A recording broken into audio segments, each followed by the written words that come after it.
السلام عليكم. الرسالة للتعليم المهني، دورة صيانة البراد والغسالة. مدة الدورة 3 أشهر. مكان الدورة إزمير بصمنة.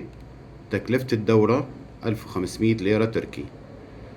طبعا حاليا الدورة عنا لصيانة البراد والغسالة.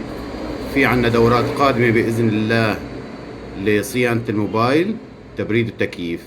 طبعا راح نعلن عنها طبعا تباعا.